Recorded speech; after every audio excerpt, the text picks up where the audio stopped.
This edition of Monocle on Saturday was first broadcast on the 13th of December 2025.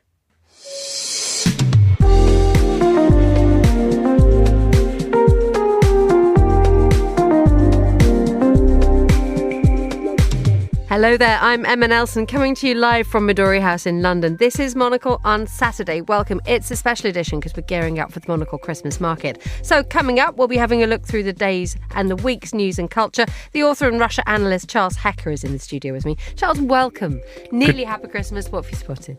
Good morning, Emma. We're going to look at a lot of different stories in the papers today, but at the very top of the agenda, we've had incremental but very important progress on using Russian central bank assets to finance Ukraine. And we're going to talk about the unthinkable, and that is English olive oil. Goodness me. We'll also be hearing from some of the brands joining us at Midori House for our London Christmas market this week. Someone's bringing hand cream. It's going to be good. That's all coming up on Monocle on Saturday. First, though, a look at the news.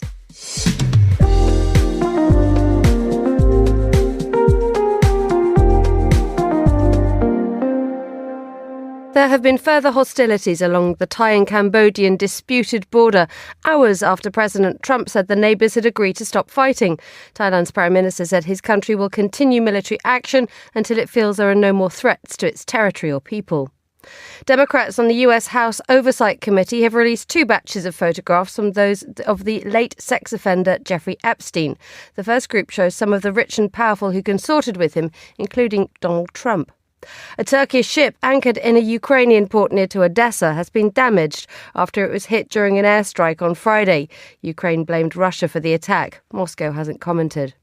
And Iranian security forces have arrested the Nobel Peace Prize laureate Narges Mohammadi while she was attending a memorial service for a lawyer. Several other activists were also detained at the ceremony. And those are the headlines on Monocle Radio.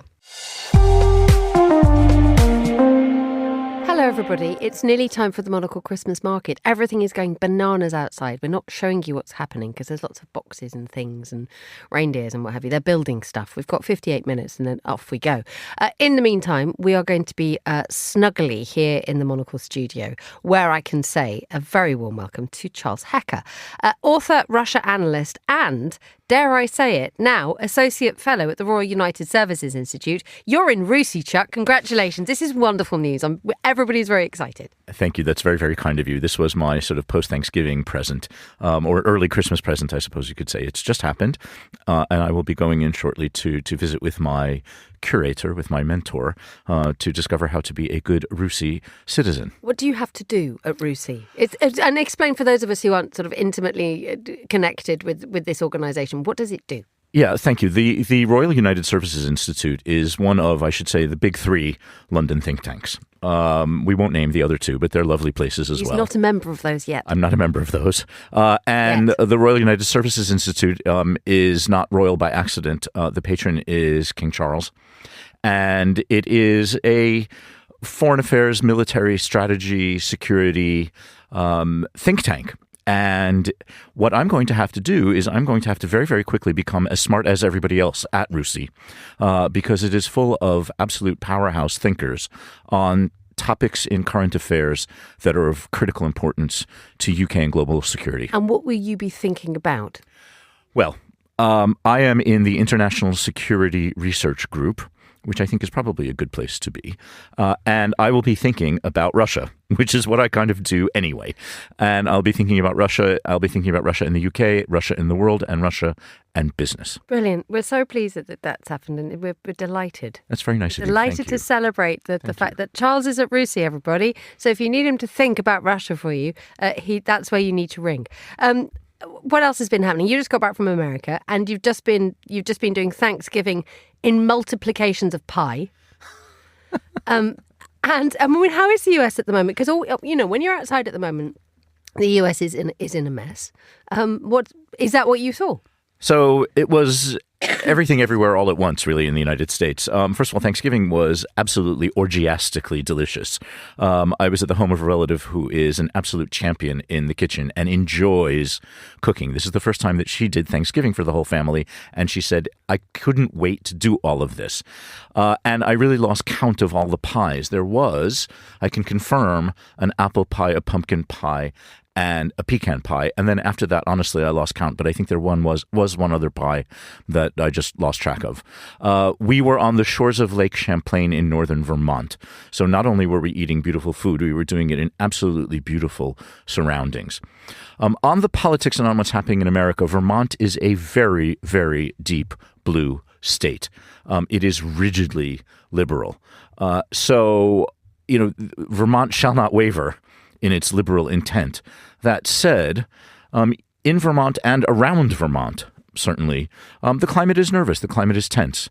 It is a period of disruption and instability and unpredictability unlike any I've ever sensed. In what way? Well, there is, we have begun the countdown already to the midterm elections. And so everyone is sort of, it is typical, like around the Christmas table, it is typical around the Thanksgiving table for politics to come up. And so we're wondering what will happen in just under a year from now at the midterm elections. We're close to Canada. Relations between the United States and Canada remain unstable and unpredictable. We were an hour and a half away from Montreal. So that puts you right there in you're in a border state and in a geopolitical context right there. The neighboring state, New Hampshire, is deeply, deeply red. So it is a volatile region domestically. And, a few hours to the south in Washington, D.C., we are, witnessing the new center of geopolitical chaos. And how much of what's happening in Washington is actually talked about and felt when you're sort of sitting around the dining table? It's felt fairly strongly. I mean, I have to say that most of my family and most of my relatives were fairly aligned politically and feeling relatively comfortable in Vermont. And so, there wasn't any sort of, errant uncle who had to be sort of silenced and, have a sort of turkey leg stuck in his mouth to keep him from... Have another pie, uncle. Yes, exactly. Have another pie. Actually, in this case, I'm the uncle, but I'm the well-behaved, politically aligned uncle. But it is honestly just this sort of heavy gray cloud of uncertainty. People who are planning their careers, people who are planning their education, people who are worried about the value of their pensions, people who are worried about their future as older people on government-sponsored healthcare programs. These are all individuals who are having difficulty looking beyond the next 6 to 12 to 18 months in being able to make concrete plans. Thank you for that update. Let's have a look at the papers. Let's get you with your Rusi hat on because you want to talk about Russia and Ukraine. This is why he got in. Yes. Thank you for that. So we're going to the Financial Times with a fairly chunky headline that says EU freezes Russian assets ahead of pivotal Ukraine talks. This is an incredibly complicated story that I am going to try to get my head around live on the air. Go for it. What has happened? We're grateful because you're the only one who'll be able to explain it. What has happened is that the EU has essentially now permanently frozen the assets of the Russian central bank that reside within European Union financial institutions. And that's perfectly normal. Central banks park money all over the world, and all central banks do it. When the war in Ukraine broke out, the full-scale invasion, the EU, the United States, Japan, and all the sanctioning countries froze the Russian central bank cash that's sitting in their banks. That was something that had to be renewed every 6 months. And Viktor Orban, of course, the prime minister of Hungary, was threatening to blow that whole program up. What they did is that when Viktor Orban stepped out of the room to use the gents, they changed the legislation to make these Russian central bank assets frozen permanently. The reason why this is important, Emma, is that this will help the European Union build a loan that can use these assets essentially as collateral. When there was the risk of these assets being unfrozen, it was very difficult to use them as collateral. Now that they are permanently frozen, they can sit there and back up a freestanding loan that will be given to Ukraine for its military and economic future. This does two things, doesn't it? Because obviously the message that it sends to Russia is that all that money that you have, we're going to use it either to, well, there is a suggestion it could be used for Ukraine to be able to buy arms, but also to rebuild post war. But also the idea that Europe has got its act together that said, it is nearly 4 years since the tanks rolled across the Ukrainian border. And one always asks the question, what took Europe so long? That's right. This is a massive flex, finally. And it's not even a massive flex. I mean, this is an overdue flex from the European Union and show of muscle. This is saying to Russia, you may never get these assets back, actually. And what took them so long is equally complicated, but it's a combination of things. First of all, we learned not too long ago, most of these assets are sitting in Belgium. Belgium has been under attack by Russian sabotage. Belgian individuals, Belgian politicians, Belgian infrastructure, Belgian airspace has all been invaded by Russian sabotage activity. That was specifically designed to pressure Belgium from agreeing to this deal.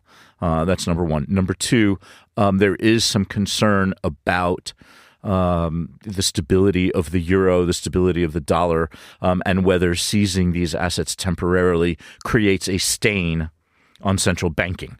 There was some concern about retaliation, and indeed Russia has now sued. The Russian central bank is suing the European Union in Moscow. This is an interesting jurisdictional question, but the Russian central bank is suing the European Union now for having made this asset freeze permanent.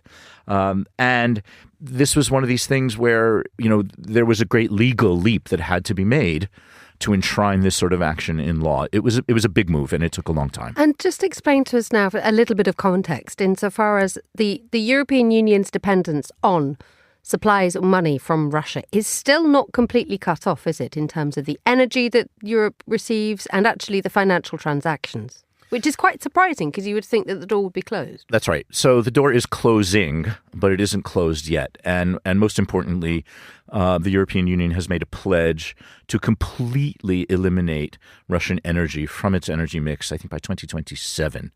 And so that means no more natural gas, and it also means no more piped oil. That in itself is also controversial because there are states that do depend on Russian energy to a certain degree, vastly less than before the war. But Russian energy has not been entirely flushed out of the European energy grid. And there is still business happening between European companies and Russia. There are European companies that remain in Russia and claim to be doing quite well over there while everybody else is out. So relations are damaged, but not beyond the point of repair. And, this is a move that invites retaliation from Russia, and we'll see what happens to the rest of the European companies that are in Russia, that remain in Russia now that their governments have permanently frozen the Russian central bank cash. Let's move to a story in Le Monde, which we were talking about it a few moments ago. It's an astonishing story about the breach of security that is absolutely simple and almost idiotic, that I think it's Le Monde itself, managed to locate and follow several French spies who are based in Paris, and they did it simply because that they could get hold of their advertising data. Because while we all try and, hide your location and do this, that and the other, the world of advertising is much leakier, and perhaps its guardrails are not quite so principled as well. So just talk us through the story, Chuck. That's absolutely right, Emma. This is an absolutely jaw-dropping story on the Le Monde website with an equally sort of bold-faced type headline that says how French spies, police, and military personnel are betrayed by advertising data. The identity of French spies, of French intelligence officers, is some of the most heavily protected information in the French state and by the French government. And what we've had here is one of these issues that reminds me, by the way, and I think in this very studio, you and I, a number of years ago, talked about how the whereabouts of U.S. Marine troops was divulged by the fact that they were going on their morning runs and setting their Strava programs on their watches to track their mileage. That, of course, is something that goes up over the internet and goes onto the Strava site and goes everywhere you want. And you can tell your friends how far you ran in the morning. And they were uncovered, I believe, doing laps around Kabul by their internet-enabled jogging programs. Something fairly similar has happened to this group of French spies, and that is that the data that advertisers harvest off of our phones, what we buy, when we buy it, how much of it we buy, who we buy it from, what brands we like. Do you like chocolate ice cream? Do you like vanilla ice cream? All of these things that, beknownst and unbeknownst to us, are stored on our phones, are extractable and valuable, as you point out, to advertisers who then try to target us with specific advertising. What happened here is that a connection has been made between this data and the individuals who hold the data by name, by address, and by location, and most importantly, by profession. They are French spies. Indeed, and it's a brilliant story insofar as they tracked them from a sporting goods store, recycling centre, gas station, and even to their home.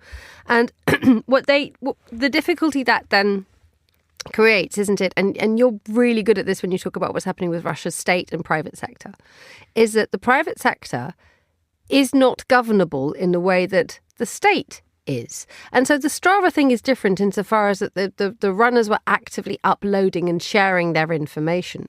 Whereas this is just, so many of us walk through life thinking that advert, okay, a little bit irritating, but harmless. Yes, you're taking my data. But we are not spies, and we do not think like spies. We are just quite trusting. Thank goodness. And we're quite trusting. But to have that idea that an advertising can not just harvest your data, but then sell it is something which is going to be is the next question, isn't it? That's right, and you're right to make that very, very important distinction between what happens when you voluntarily offer up information and when information about you is harvested with, I'm sure at some point, all of these individuals ticked some box that said they consent to something. In this world of GDPR, we are constantly being asked whether we agree with a privacy policy or not, without entirely understanding what these privacy policies are. And so what happened was there is an entire sub-economy of information brokers who harvest data that we share passively, as opposed to the joggers on Strava. Information that we share passively is then harvested by these brokers, who then apportion it out to advertisers and other companies who will find it useful and who are willing to pay for that utility.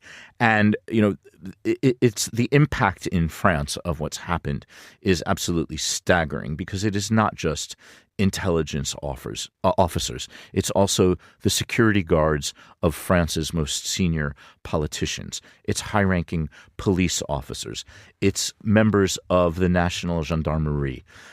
It's military personnel stationed at nuclear weapons bases.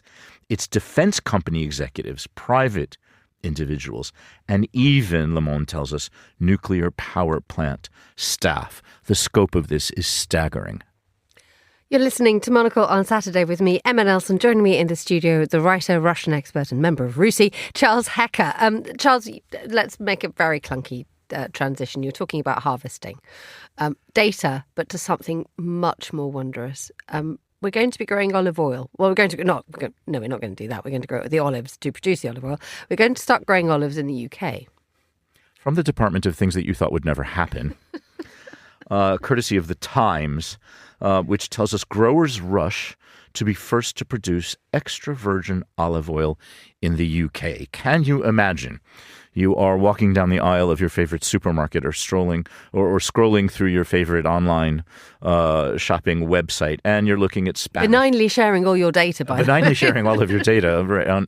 And, you're looking at Greek olive oil, and you're looking at Spanish olive oil, and you're looking at French olive oil, and you're looking at all other kinds of olive oil from toasty, warm places with rolling hills and carefully manicured and carefully rowed olive trees. And all of a sudden you come across English olive oil. Well, it's going to happen.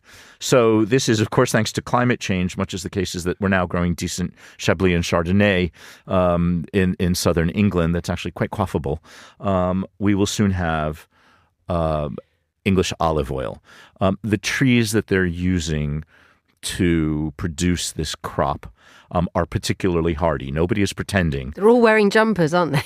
Yes, that's right. Everyone's very dressed up against the cold, and nobody's really pretending that Devon and Cornwall and Kent have suddenly become Tuscany and Provence or Andalusia. So this is the thing, isn't it? Because I've suddenly, when you were talking, I was thinking, okay, well, how do I use olive oil? And I use olive oil absolutely every day when I cook. Good for you. It's healthy. It's wonderful, and it tastes nice, and it's gorgeous, and most importantly, you started to explain the thing that transports me in my kitchen, which is when I pick up the bottle of olive oil. Okay, it's in London and it's in a flat and whatever, but it is symbolic of rolling hills, warm sun, beautiful place, and actually there is romance inside it, and there is a South Mediterranean romance inside a bottle of olive oil, however humble it is on the supermarket shelf.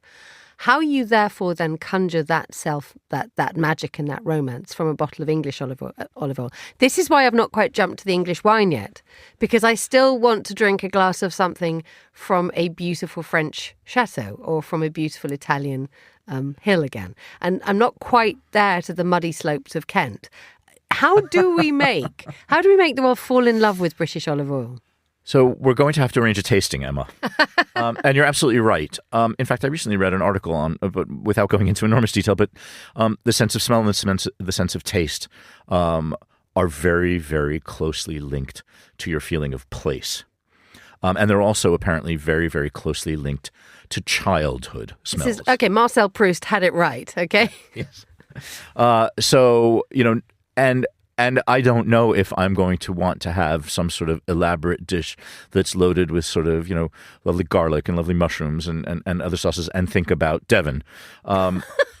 Lovely as it is. With Devon. Yes, there's very little wrong with Devon. Devon's lovely. But you're right. You add olive oil to an ingredient to remind you of the Med. And it takes you there for the brief moment that you're having your lovely sort of ragu or any food, any sort of yummy food. We'll see how the English do it. They've picked special trees. They are taking extra care in the timing of the harvest, which matters because the weather does remain tricky, if not slightly warmer, and it looks like it's going to be coming out. Here's the other thing about all of these new things that are being harvested in England. They're outrageously expensive, including English white wine and sparkling wine. You're going to be looking at olive oil sold for £15 for 250 milliliters. That's chunky. Charles Hacker, stay with us. We'll be back in a moment. Well, we'll be meeting someone who's actually taken the Britishness of the countryside and has turned it into very beautiful products for the market. Stay with us on Monocle Radio.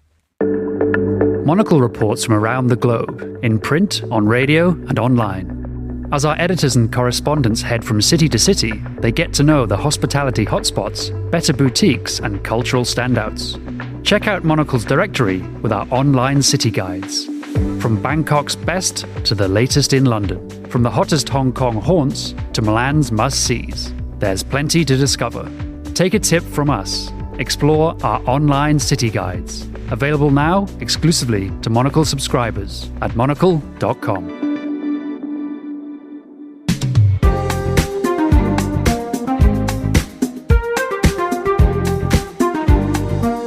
Here we go. Right. Everybody's gone a bit bananas because Finn Gordon, who's Sowvital's brand and marketing manager, has just walked in. Welcome, Finn. Thank you very much. It's so nice to see you. You're at the market, but Finn has just walked in with some scented candles, and we sort of lost our broadcasting discipline because suddenly we were all chatting about how lovely the candles smell. That's how fun they are. Finn, thank you so much. Tell us a little bit about Sowvital, what you do, and why I'm holding a candle which has the tomato leaf in my hand, and I am swooning. Of course, yeah. So Sowvital is a kind of gardening and lifestyle and fragrance brand.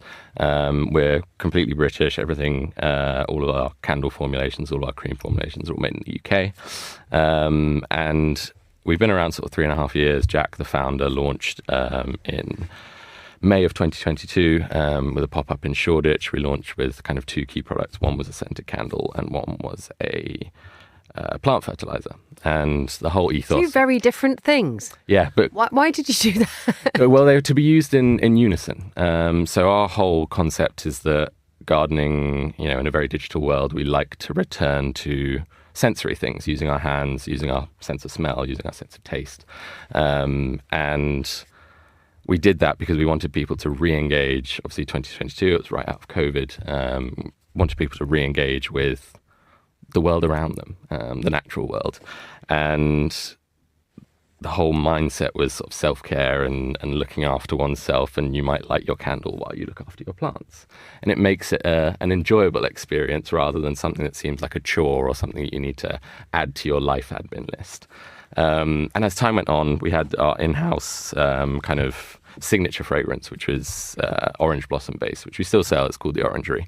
I actually didn't bring it in here today because it's not usually. We would have been a mess if you had. We're already in trouble with the candles. We have 8 scents in total. So, so people loved it. We had a lot of feedback that people were like, oh, I actually, using the candle, using the hand cream really, reminds me of my grandmother and her spending time in the garden or places in the garden. And we sort of latched onto that, and we were like, oh, there's a very good opportunity for a further sensory experience. I mean, launching a sort of a scents and a candle company in the middle of this decade is a really hard thing to do because the market's really, really crowded. But you're tapping into something which goes deeper, isn't it? It is not just a lavender scented candle. This goes into something which is when we all crave something traditional, and we all crave that reverie. I mean, Charles was talking about how sense and smell and taste are wildly connected with memory, which again is connected with identity.